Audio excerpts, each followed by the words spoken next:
Okay, cool. We're live. Hey, everybody. George, hey, how are you? Really excited for the webinar today.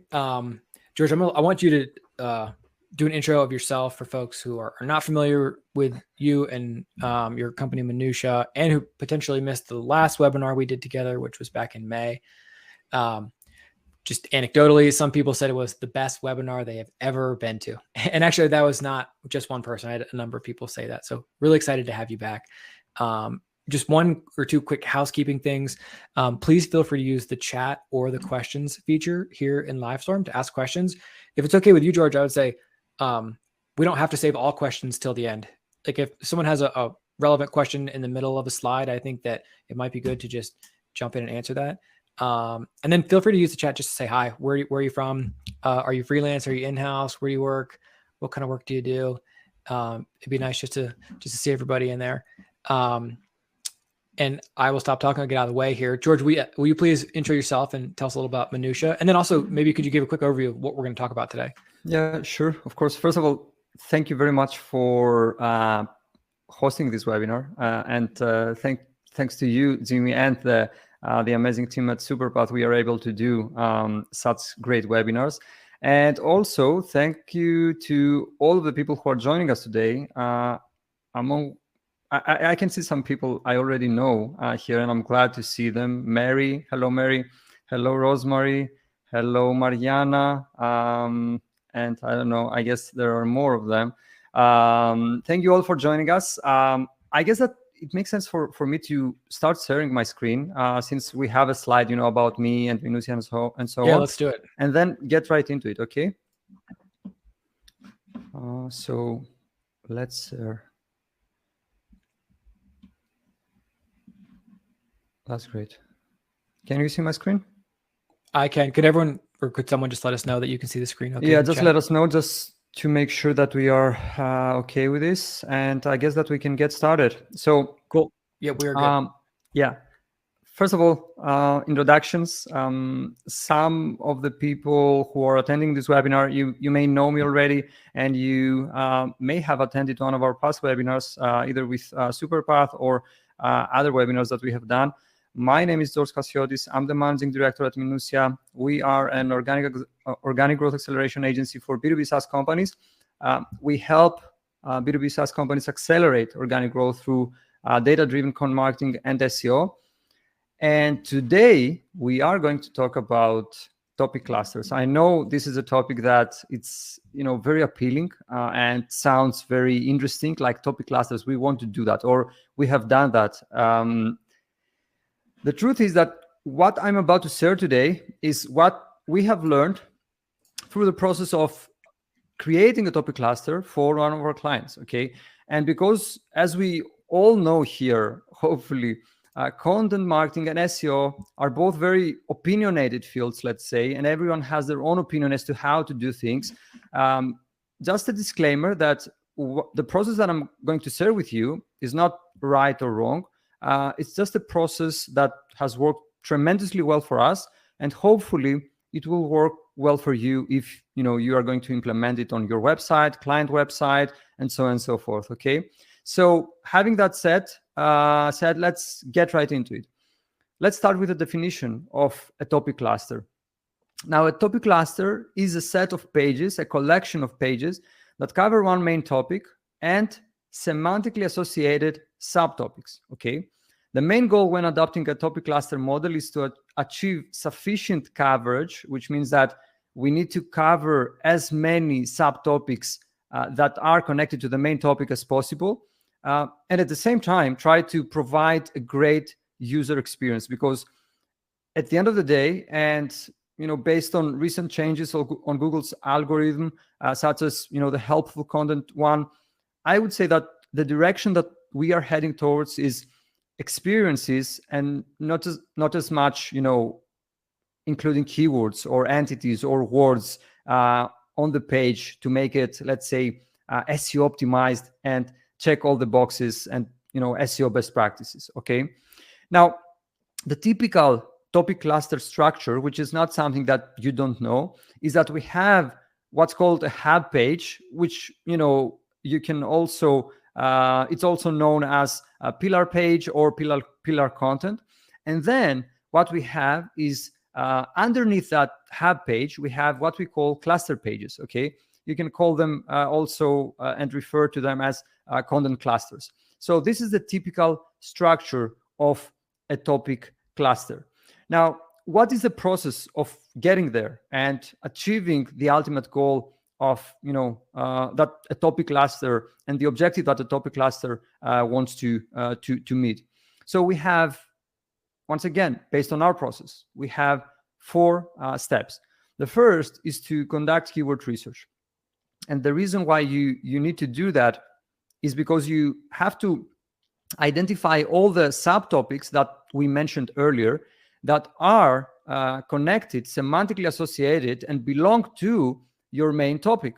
Okay, and we will see exactly how that looks based on our case study. Second, for the pages that you're going to create, you need to make sure that you have optimized the content for a search audience. And this applies both to the hub page and the cluster pages. Okay. One thing that's extremely important when it comes to topic clusters, and our experiences, I would say, indicate that this is indeed a very important thing, is crawl efficiency. Okay. In other words, how easy it is for search engine crawlers like Googlebot, for example, to crawl the content on your topic cluster. And last but not least, it's great creating the content and getting it out there. The truth is that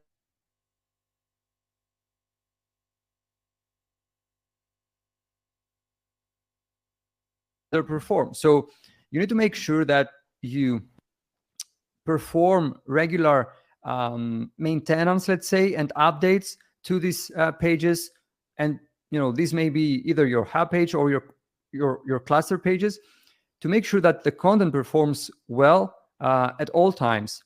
The reason why this is important is because we shouldn't assume that because we have visibility and sufficient coverage after creating a topic cluster and getting the content out there, that this will be this will continue to rank and perform at all times. Okay, and the same things that apply to a blog post, like you have to revisit it, you have to update it, you have to maintain it to make sure that it's properly optimized at all times. The same things apply to your hub page and your cluster pages. Okay, now let's share an overview of the topic cluster that we created. So first of all, this is for one of our clients, Viral Loops, and which is a referral marketing software. And what we did is that we created a topic cluster that was targeting the topic of product launch. Okay, why? Because product launches are close to the product's capabilities, as we can all understand. And so this was an important topic that we wanted to get visibility for on behalf of our client. Now, the number of pages that we published was 16. Okay, we're not talking about hundreds of pages or thousands of pages or anything like that. And this is not to say that you shouldn't create and you shouldn't try to cover as many subtopics as possible. I'm just sharing what we did and how what we did worked for us. Okay, the number of keywords that this topic cluster as a whole has visibility for is around 2,400. Depending on when you will see it. We have a screenshot here from Ahrefs. The number of keywords in positions 1 to 3, 136, based on when we got the data. I mean, if you check it now, probably the number will be different. The number of organic visits that the topic cluster, both the hub page and all the cluster pages, bring on a monthly basis, and this is, by the way, an estimate by Ahrefs, is 3,400. And whether or not we did link building for this topic cluster, no, there was no active promotion whatsoever. Okay, which means that basically we published the hub page, we published the cluster pages, and that was it. The performance came just through great execution and obviously great planning to begin with. Okay, so this is an overview. And once again, the topic in our case was product launch. One thing that's extremely important, and I know that it's not clear in many cases, and this is why we are going to publish a blog post about it on our blog in a few weeks, is this battle, let's say, quote unquote, between topics and keywords. I would say that in general, something that we can all agree on is that topics are different than keywords. And at the same time, what we need to understand is that keywords may be relevant, let's say, a few years ago, but as Google gets more and better understanding about concepts, topics, people, locations, and so on and so forth, and connects all these dots in its knowledge graph, I would say that we have to start approaching organic search and content for a search audience through topics and their subtopics and keywords, rather than just go after keywords. Okay, so 4 points that I have to make here so that we can grasp it and move forward.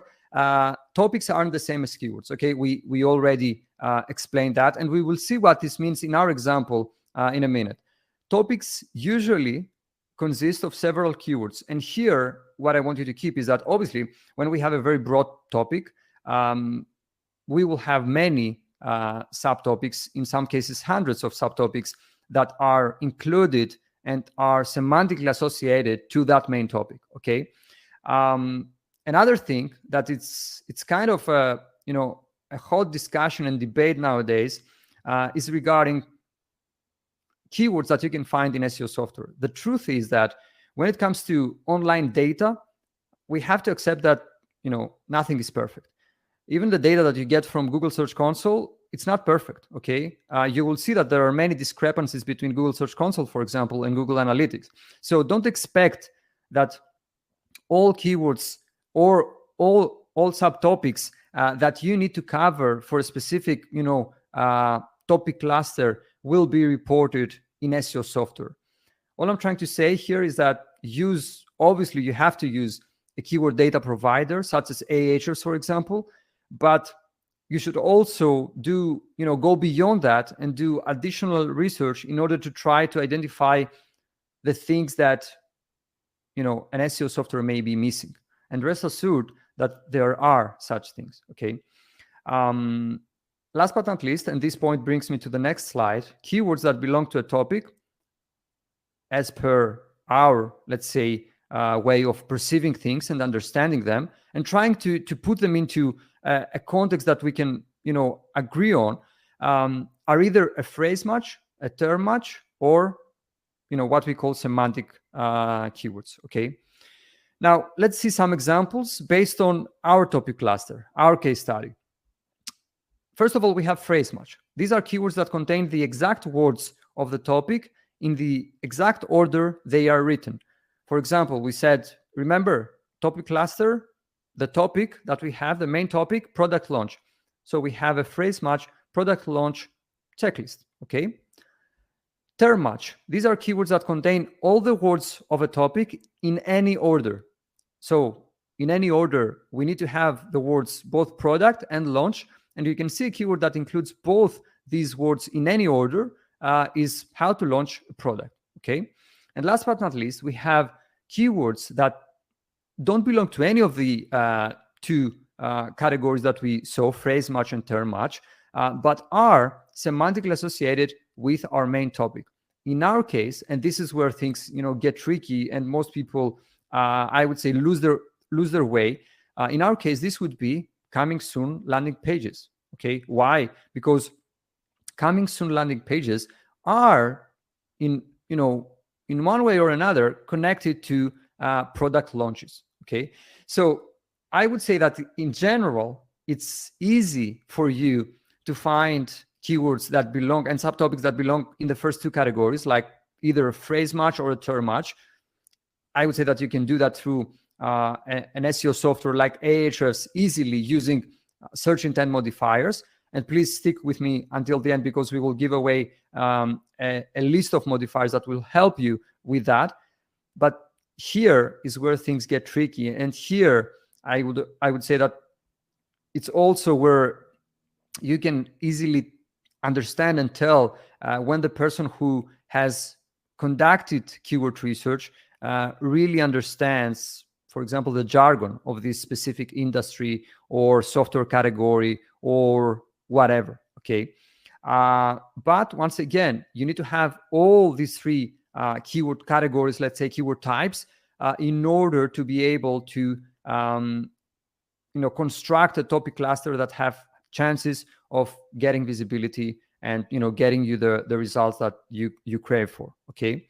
Now, in our case, I would say we've chosen the easy path, the easy way, and our work was heavily based on phrase match terms. For example, product launch marketing plan, product launch plan templates, product launch strategy, and so on and so forth. We had one term match keyword, how to launch a product, which is actually one of the pages that we published. Maybe it was the last one that we have published. And we haven't covered any semantic terms yet. So I would say that in general, this is work in progress, okay? But we have chosen phrase match mostly because obviously this was the easiest way for us to go. And also it was easier for us to identify these terms, as I mentioned, through an SEO software and release one page after another, okay? Now, we discussed keyword research, and I will be giving you two templates towards the end of the presentation that you can use for conducting keyword research for topic clusters or whatever research you want to do. The second point that we discussed and mentioned as part of our process was content optimization. Now, when it comes to content optimization, and once again, everyone has their own opinions and interpretations about how things should be said and so on and so forth. But when it comes to content optimization for us, the best practices are four, essentially. We are talking about content briefing. Okay. We are talking about content creation, which, I would say that content briefing obviously is a part of content creation. Content quality, which is once again a part of content creation. And this thing, content quality, becomes increasingly important as Google evaluates content, not just by counting the number of the frequency of words inside text, but by being able to understand whether or not the writer of this piece of content actually knows what they are talking about. Okay. And last but not least, something that's, I would say, for most of us content marketeers and SEO professionals kind of neglected, which is user experience. Okay. I would say that user experience is one of the things that are not as saturated as, creating content for a search audience, and are tremendously undervalued when it comes to SEO. Okay. Now, our typical content creation process, as I mentioned, it includes content briefing and content quality, ensuring content quality, looks like this and look like this for this exact process project that we are discussing. So first of all, we selected the keyword. We identified this keyword as part of the topic, and we said that, okay, this is something that we need to have in this topic cluster. Then we did what's called search intent classification, which is something that we are going to discuss in detail in our next webinar, if I'm not mistaken, with Superpath, when we are going to essentially break down everything about content briefing. Okay, the topic of the next webinar is content briefing. After we classify search intent and get an understanding of what is Google's expectation for that specific keyword, for that specific page that we are going to create, then we need to say that, okay, we need to define the content format. Like, is this going to be a list post? Is this going to be a how-to guide or a what-is page? Okay, and obviously to do that, we need once again to understand what's Google expectation for the keyword that we have selected. Then we need to create our outline. Once again, more on that in our next webinar with Superpath next month. We need to come up with SEO information like title tag, meta description, and so on. Then we need to review the outline to make sure that, you know, everything is in order, everything is as it should be, so that we can then work on the first draft. After we have the first draft ready, there is an internal review for us, and I'm just breaking down the whole process, okay? It may help you in your own way of, you know, creating content, doing things. So we have an internal review, and we come up with a second draft. That's great. Once again, internal review. And then after the internal review, we have what we call content quality review, which, as I mentioned previously, becomes increasingly important. This includes things like, you know, checking for plagiarism, making sure that there are no typos, grammar errors, or whatever. And also ensuring that there is a logical flow when it comes to the information on the page, and so on and so forth. We have the final draft, and after the final draft, we are ready to publish the page, okay? So this is the content creation process that we followed, and that we follow pretty much every time that we create a piece of content for our clients. Now, how were the pages that we constructed and created look like? So I don't know if this is, you know, a great representation of the page that we created. I guess that it makes more sense to visit the page after we finish with the webinar, just so you can see how it actually feels like.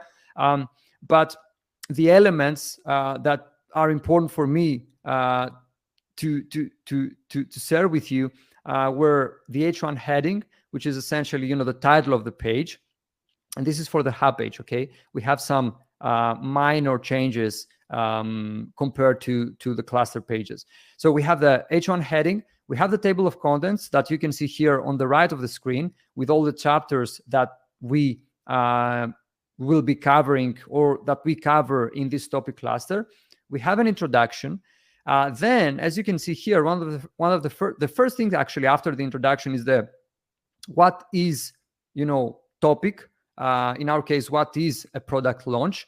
Then we have a chapter overview, which means that for every chapter that we have included in this hub page, we are going to share an overview. We are not going to get into, you know, too much detail, because this is something that we will do on the cluster page, okay? So we have a chapter overview, and here my advice would be, for the hub page, you don't have to go deeper than, you know, H3. Keep things simple and use H2s for, you know, the main headings, and H3s, I would say you may even not have to use them, but it's up to you. Don't go deeper than H3. It doesn't make sense, because that would mean that you went deeper than you should in the overview of the chapter, okay? And if you give the answer here, then the question is, why should people visit the cluster page to get even more information about that subtopic, okay? Then we have something that in our case hasn't been materialized, but we have tried it in for other clients, and it has worked tremendously well, and we definitely recommend it. Below each, you know, chapter overview, make sure to add a call to action besides the internal link that you are going to add somewhere in the text, and you are going to place it naturally.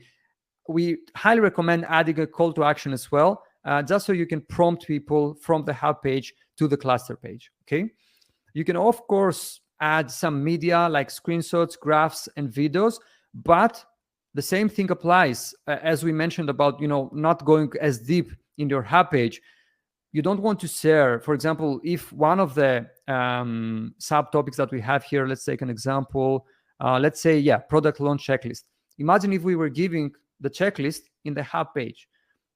It wouldn't make sense. Like, why should someone visit the cluster page then?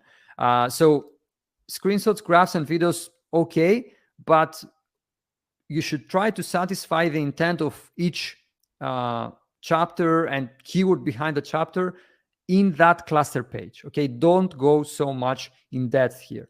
And last but not least, an author box, which, to be honest, I'm not so crazy about it. Like, it's completely optional, and I would say that for topic cluster specifically, we wouldn't recommend it as much, even though in our case, in our client's case, there is an author box at the bottom of the page. So this is the layout of the hub page. The cluster page layout now, we have breadcrumbs, which help for navigation purposes, but also that's just an assumption. They also help Google in terms of what we called earlier crawl efficiency, and we will discuss a few things about that in a minute. We once again have the H1 heading, we have a table of contents, we have the introduction. When in most cases it makes sense, but when it makes sense, and if it makes sense, we have a what is subtopic. In this case, for example, this is the page about product launch marketing plan. So what is a product launch marketing plan? Okay. Then when it comes to heading selection here, I would say that it makes sense to go deeper than H3. So it makes sense to have H4 headings here because, this is the point of the page. You have to dive deeper into it. Then we have media, and, besides media, the one of the most important points here is, to connect it to what I mentioned previously about the hub page, that if you have any assets that need to be either gated or ungated, this is the place to place them.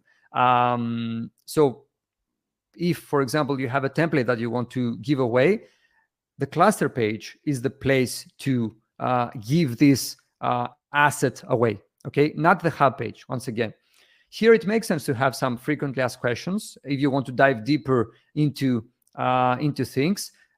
It also makes sense for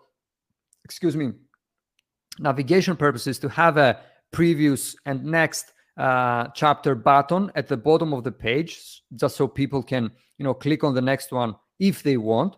And also I would say that this can also help in terms of keeping people on the page and on the cluster more. Okay, and author box, which once again is optional. Okay, do we have any questions so far? Just so I can clear my throat a bit. Yeah, we do. And if you're going to get to any of these, George, just let me know and we can hold off on them. But there's some interesting ones in here. Okay. Jill asked, did you create and publish the 16 related content pages all at once to send a strong signal to search engines, or did you publish them individually as you created them? The second, the latter. We didn't publish them at once. And in general, this is a question that we often get when it comes to, how are we going to do it? Do we have to wait until we have, 30 pages and publish them at once? Because here, in this case, we talked about 16 pages. Imagine if you are creating something with, 50 pages, 100 pages. And once again, that's just my opinion. It's it doesn't mean that it's right or wrong. I would say that you don't have to wait. Like, start publishing content and add more pages as you go. Okay, and this will happen inevitably because I would say that you will do keyword research and you will identify some subtopics and keywords for your main topic.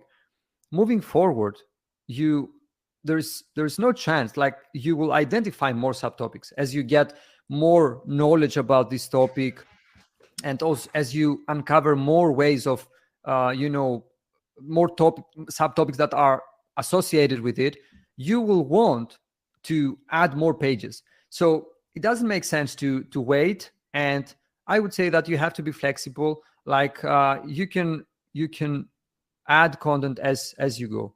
Okay. Got it. Do you want to do a few more questions right now? Some of these are really interesting and they cover things that you've touched on already. I don't know.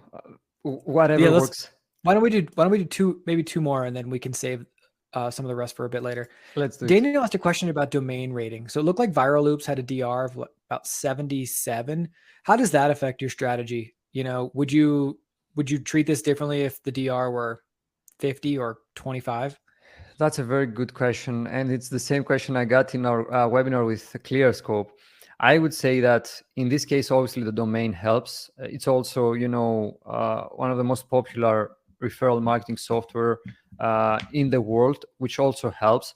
And at the same time, it had some visibility for, not for the main topic, but for semantically associated subtopics, which also helps. So I would say that in this case, we had everything that we needed to perform. And we were setting ourselves up for success in a way. But my understanding, and having worked with obviously domains with lower domain rating, and let's not forget, we didn't build any backlinks or whatever for this topic cluster. Domain rating is one thing, but this examines, and domain rating is a metric that I would say has to do with the whole site, not with a specific section of the website or specific pages on that section of the website. So domain rating is one thing. I would say the rest, and obviously we had many things that could help us in this case. The rest is great execution and planning, because you need that besides the having a high DR. But to answer your question, if we would do something differently, no, we wouldn't do anything differently. Like, it's great to have a website that has a high DR, but this wouldn't change anything in our process. Got it. Okay, cool. Some of these other questions coming in are related to execution. So I think, why don't we pick up with the slide, and we can come back to these in a few minutes. Yeah, let's do it. So here we are going to talk about, it's time to talk about crawl efficiency. And I want you to keep this. Google is a search engine, okay? And for efficiency purposes, it makes sense for Google to, in our case, for example, it will crawl 16 pages in total. So if Google understands that, as I'm crawling these pages, it seems that these guys are doing a good job when it comes to topics, subtopics that are connected to product launch. So if I'm going to rank them for product launch checklist, for example, why shouldn't I rank them for product launch marketing plan, for example? Okay. So for efficiency purposes, it's always a good practice and always recommended to make Google's work, if what you are going after is organic visibility, organic traffic, and so on and so forth, as simple as possible. Okay.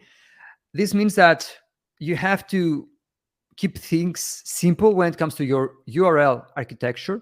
You have to try to have a strong internal linking profile. And here, let me just say something, because I hear this very often, and it's important for me to share my thoughts with regards to internal linking.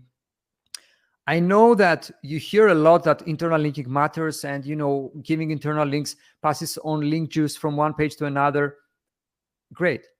But based on my experience working with many different websites on many different industries, I would say that internal linking matters, yes, but when we are talking about very big websites, because imagine in this case, if we include 3 internal links with natural and unbiased anchors from 3 of the pages to one of the cluster pages in this topic cluster, okay?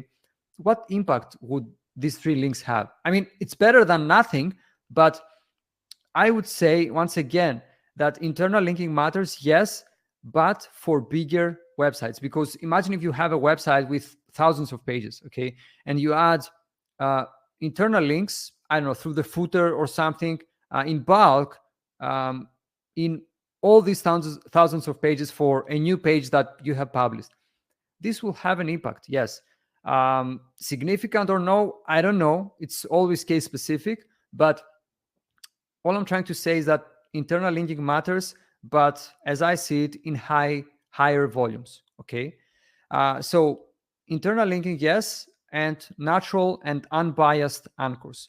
Now, the most important thing for me that I would like to communicate and share with you regarding URL structure is, once again, the URL structure that we have used and that we generally use in such cases. Right or wrong, you will, you are the ones to say, and you can feel free to use it. It has worked tremendously well for us, and I hope the same for you. So the URL structure that we choose and that we go for is heavily dependent on the type of keyword, as we saw earlier. So let's start with phrase match. Okay, let's say that we have a phrase match keyword. How are we going to structure the URL that we have for this keyword? Phrase match, product launch checklist. So we have everything under the hub page is under product launch, which is a subfolder. And in our case, if we are talking about the phrase match, as you can see, what we do is include just the word or the words separated by hyphen besides our topic, which is product launch. So in our case, we will have product launch / checklist. Okay, simple as that. Term match, which is the same as semantic. How to launch a product.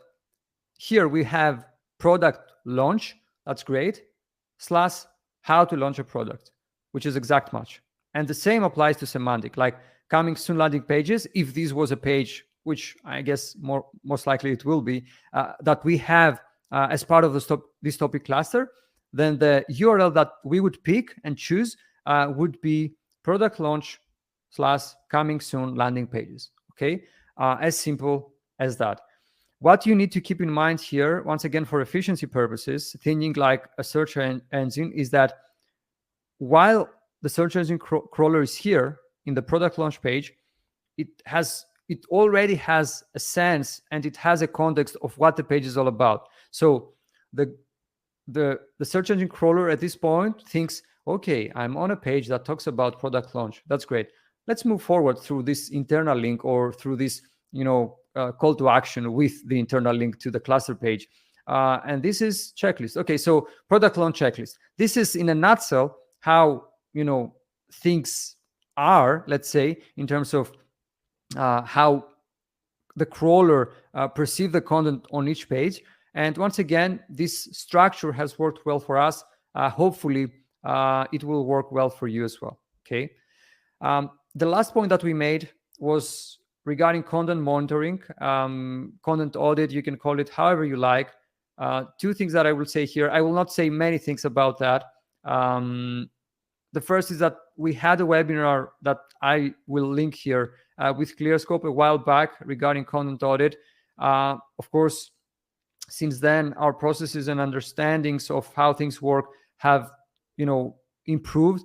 And we also have an upcoming webinar with Superpath. Jimmy, if I'm not mistaken, this is in November. That you are more than welcome to join, where we will be discussing content audit and regular content monitoring and maintenance of your content to make sure that, as I mentioned previously, what you have achieved and the visibility that you have and everything that you have built is something that you will maintain, because you have to get, for example, rankings if that's what you care about. That's one thing. You also have to maintain them. Okay. So this is something that you can, if you are interested in getting more in depth into that, you can watch our webinar with ClearScope, and you can. We would be glad to have you in our upcoming webinar with Superpath. Okay. Now we'll make sure we share out the landing page for that when we publish this. That's great. Please. Is now a good time to ask a couple questions? We had 3 or 4 people ask questions about internal links. Let's do it. Let's just run through these. Bryce asked, you mentioned natural and unbiased anchor text. Can you explain what you mean by that?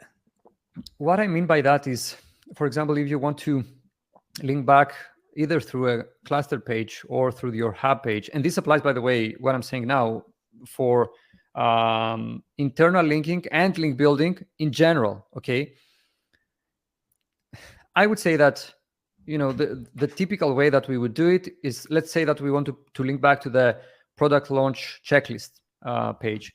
We, as content marketers, as SEO professionals, we know that, the target keyword here is product launch checklist. But, what we would naturally do is that we would choose the anchor text product launch checklist. I mean, you don't have to do that anymore in order for Google to understand what this page is all about, and also in order to, let's say, help it, quote unquote, perform better. First, as I mentioned previously, internal linking works, but for hundreds, if not thousands of pages, then you will see real impact. And second, your anchors and your anchor selection in general, and this applies to both internal links once again and backlinks, doesn't have to be an exact match. Okay, so in this case, it could be something like a useful checklist for launching your product launches, for launching your new products. Okay, or anything that doesn't sound like I'm trying to insert the target keyword here. Okay, not that this is bad to do or wrong or whatever. Of course, excessive use of exact match anchor text is never good, but I would say that once again, Google is way smarter than just crawling your anchor text to understand what the page is all about and thus rank it for the target keyword and its associated keywords. So try to be as natural as possible and try to fit, I would say, internal links in the body of a page as naturally as possible. Yeah. Another two follow-ups on that. Brandon asked, for cluster pages, would it help to have links to related content? For example, other posts on the topic or similar posts. I think what he's asking is, should you link outside the cluster? And then also related to that, someone asked a question, I think in the chat, about one-way versus two-way links. Should you link from hub to cluster or hub to spoke to hub? Like, how should you think about going back and forth between pages within the cluster? I would say that when it makes sense, first of all, from your hub page, you obviously will link back to your cluster pages, okay, from your hub page, because this is how people or visitors will access those cluster pages. So, you have to have links there, either, as we mentioned, through internal links inside the text, and as we recommend, in our case, we haven't materialized that, unfortunately, through call to actions, okay? So hub page, definitely. Cluster pages, you have internal links through your breadcrumbs, definitely. And if, once again, it makes sense to link back to your hub page inside the content in an unbiased way, feel free to do so. But you already have one through the breadcrumbs. If you're going to have a breadcrumbs, which you should, we definitely recommend it, because we have seen it, that it can have a positive impact, let's say. Now, if you have to link back to other pages and blog posts, whatever, and from other pages to cluster pages, I would say the answer is yes. When it makes sense, why not? If it contributes to a better experience, not, once again, not purely from the lens of we want to rank for keywords and satisfy Google and so on and so forth, but does that really add value? If the answer is yes, you should definitely include internal links, in your cluster pages. Awesome. We do have more questions, but on to new topics. So I think maybe best to jump back into slides and we can come back to these. Yeah, because we have 3 more slides, if I'm not mistaken, so we can cover all questions in the end. Okay. So what are the tools that we use in the creation of topic clusters and content in general? And here, let me just say a quick disclaimer: Ahrefs is the sponsor of our podcast. We use it either way, and I would recommend it either way. But I just want to be, completely transparent with you. So when it comes to keyword research, obviously Ahrefs, and especially if you are using search intent modifiers, which you should, and I will share with you a template for that. Ahrefs is a great tool to go in there and with one of their Keywords Explorer reports, try to find keywords that either term match or phrase match, as we saw earlier. Also, Surfer is a good tool that you can use, and definitely Google. I would urge you, if you're interested in this topic and if you're interested in keyword research in general, I would urge you to watch our webinar, the webinar that we did with ClearScope a while back, 2 months ago or something like that. I go in detail about how you can think about using Google and websites like Reddit, for example, to identify further subtopics that you should cover as part of your topic cluster, which, as I mentioned earlier, chances are they are not going to be reported in keyword data providers such as Ahrefs. Okay, we use SparkToro for audience research and trying to get an understanding of how get as much in depth as we can about our audience, how our audience behaves online, what websites they visit, publications they read, and so on and so forth.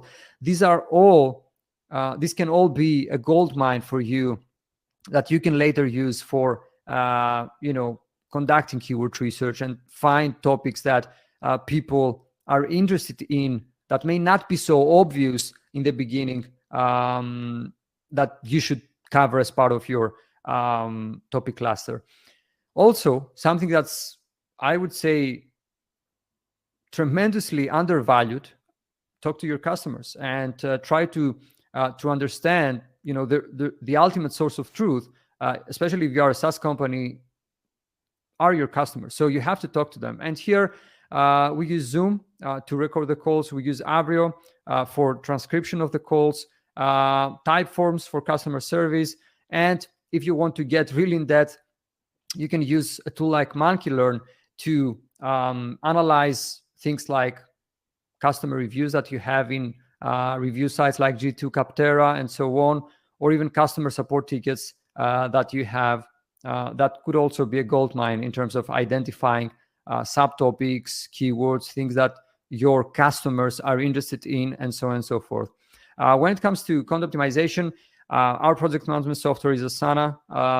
We use Google Docs. We have Slide for our knowledge base to make sure that all writers and people who are involved in a project have everything they need in order to perform at their best in terms of knowledge. Okay, so for knowledge base, we use ClearScope for content optimization and making sure that we add an extra layer, let's say, of optimization in our content. Grammarly, to make sure that there is no plagiarism or anything that would get us in trouble, obviously, and Mockflow for mocking things up for our designers to create beautiful graphs, illustrations, and so on and so forth. And Loom is a tool that we use for content briefing. When it comes to content monitoring, you can use Ahrefs and ClearScope. And in our case, I mentioned that we didn't use, we didn't promote the content, or we didn't do any link building or anything like that.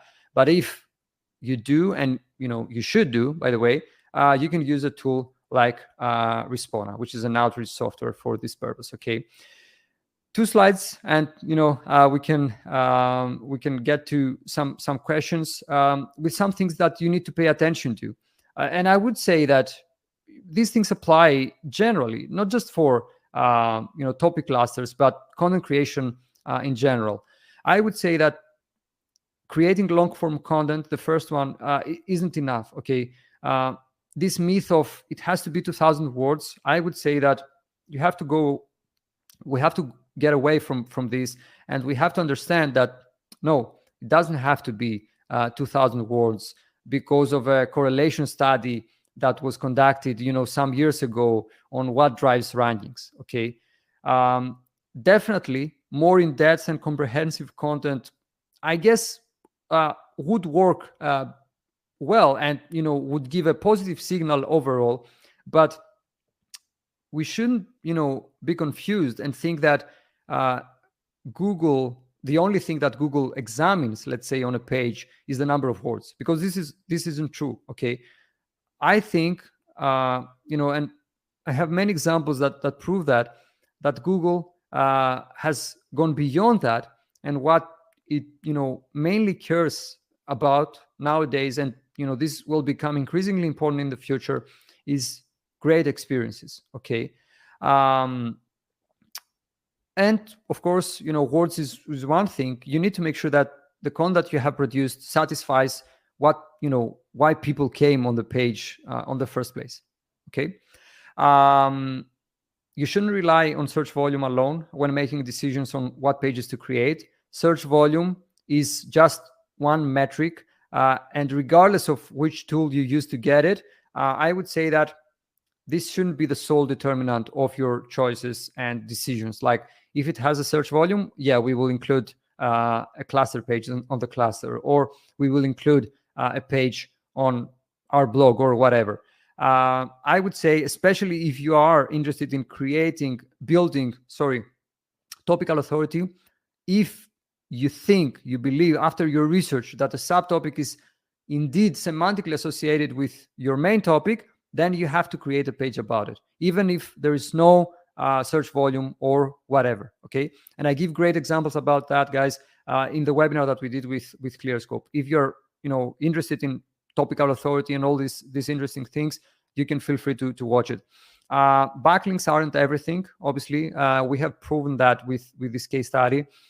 This case study doesn't include any active promotion of the content or link building, as I mentioned previously.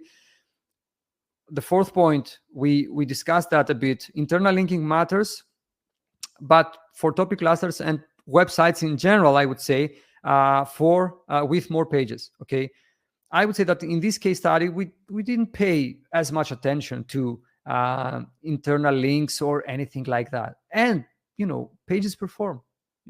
If we had a topic cluster with 200 pages, yeah, things would be the stakes would be higher, let's say, and it would make sense for us to pay a bit more attention on things like internal linking.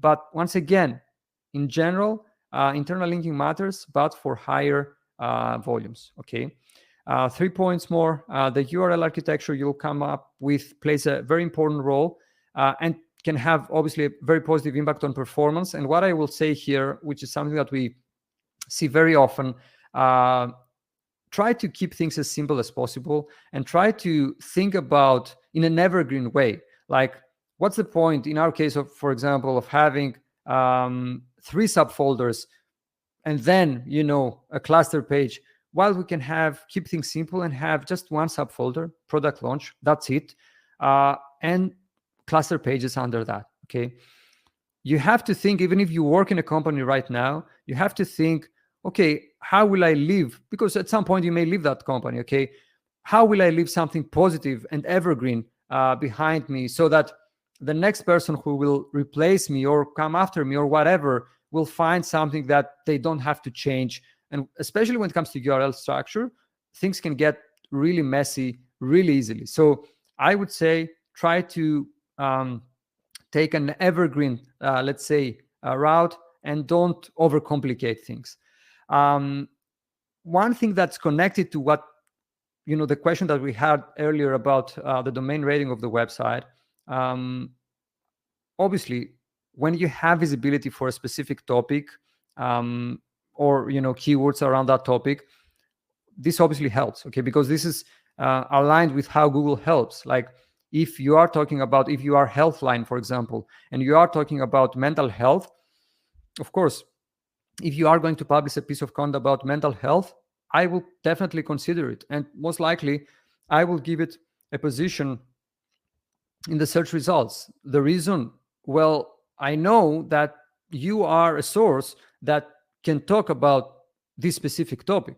So all these things matter, okay? But this isn't to say that if you have a website that's, in zero, no visibility, no nothing, that you can't get great results. The only thing is that you may have to wait a bit longer, okay? That's all. And last but not least, when doing keyword research, you have to think outside of the box and brainstorm content ideas that SEO software don't report. And once again, I highly recommend that you watch our webinar with ClearScope about that, where I share more things, very interesting things around how you should think about keyword research. Because the problem with keyword research is that it's something that's, let's say, highly commoditized. Everyone thinks that they can do keyword research, but I can assure you that there are many, many levels on top of what you think is possible when it comes to keyword research. Okay, and that would be all. Awesome, thank you, George. And I linked to the topical authority webinar you did with ClearScope in the chat, and we'll make sure that any links that you mentioned while we were talking today, I'll make sure are in the blog post that we put together that we'll share the recording with also. That's great. And two things. Sorry, Jimmy. Two things. Yeah. We will also be sharing, as I mentioned, 2 templates: search intent modifiers template and keyword research template. And both of them have a video inside created by myself on how to use them. If you have any further questions after watching the video, something doesn't really make sense or whatever, feel free to reach out. And even though I'm not as responsive on LinkedIn, for example, I will try to get back to you. Okay. Awesome. So we can email those out to folks who registered. Yeah. Do you want to try to get through a couple questions? We have some good ones in here. Let's see, where do we start? Okay, Benjamin asked, you have 16 articles in your topic cluster, 2,500 words per article, 13 steps to produce each article. How much time did it take to produce each one? I don't know. Quite frankly, that's not a question I can answer accurately, because it depends. In some cases, for example, and even though it's a great question, I really value the question, it really depends. The answer is, in some cases, for example, we had to create a checklist or a template or something more complex. It's not the same as just creating something that has, just merely text. So the answer is, it depends. Okay. But at the same time, we are an agency. This is our work, meaning that something that may take more time to someone else, this is our bread and butter. Like, this is what we live and breathe every day. So we have our ways of doing things and, moving faster without breaking things. Got it. That makes sense. Another one from Daniel. He asked, what part of the funnel are topic clusters best for? Top, middle, or bottom? In my experience, top. This isn't to say that, they can't work for bottom, but like the examples that I have in mind that we have worked on and that I can think of right now, I would say top. Got it. Is there a maximum, this is from Brandon, is there a maximum recommended quantity of articles in a topic or cluster? No, because this is a great question, but think about it like that. Let's think about something very broad as marketing. Okay, there are a million things that you can talk about when it comes to marketing, really. And if you think about all the categories of marketing, let's say, or types, or however you want to call them, like content marketing, like search engine marketing, like whatever, like there are so many things. While if we talk about something that's more niche, let's say, then things will be a bit more limited, obviously. So I would say that this heavily depends on the topic that you're going to cover, on how, and this is kind of an advanced concept, but how developed the topic is, and how developed the way people search for and kind of think about that topic is. Meaning that let's take the example of the topic of conversational marketing, okay, which is a term that Drift started evangelizing and promoting back in approximately 2015. Would it make sense for them back then, their go-to marketing strategy, to be, let's build a topic cluster on conversational marketing and build, a topic cluster based on what topic exactly? Since this is a topic that people, it was an undefined category. It was an unexplored, let's say, topic. So I would say that the number of pages, cluster pages, heavily depends on the depth of the topic, how broad the topic is. Got it. Cool. There are a few more questions, but I know we're running out of time here. Maybe folks can follow up with you, George, in Slack or email with additional stuff. We'll be sending out the recording, the slides, the templates, and any links mentioned here today. We'll get that out. If not this afternoon, it'll be first thing Monday. George, can't thank you enough for doing this. You know how to deliver a webinar as good as anybody out there. So we really appreciate you taking the time. We have 2 more of these. This is a series of 3 webinars. There's 2 more. So we'll, of course, be in touch over Slack and email and social media, letting folks know when those are. We'll have one in October and one in November. Yeah, lots of good feedback in the chat here. So again, George, thanks so much. We really appreciate you. Thank you. And the team at Superpath for, because if we know how to deliver a webinar, you know how to host a webinar. So thank you very much. And thank you to all of the people who joined us and, stayed with us until the end. Looking forward to hearing your comments, messages, whatever. I will try to answer as many of those as possible. And looking forward to the 2 more webinars we have until the end of the year. Really excited about those as well. Awesome. Well, thank you, everybody. Hope everyone has a great Friday and a nice, relaxing weekend. Take care.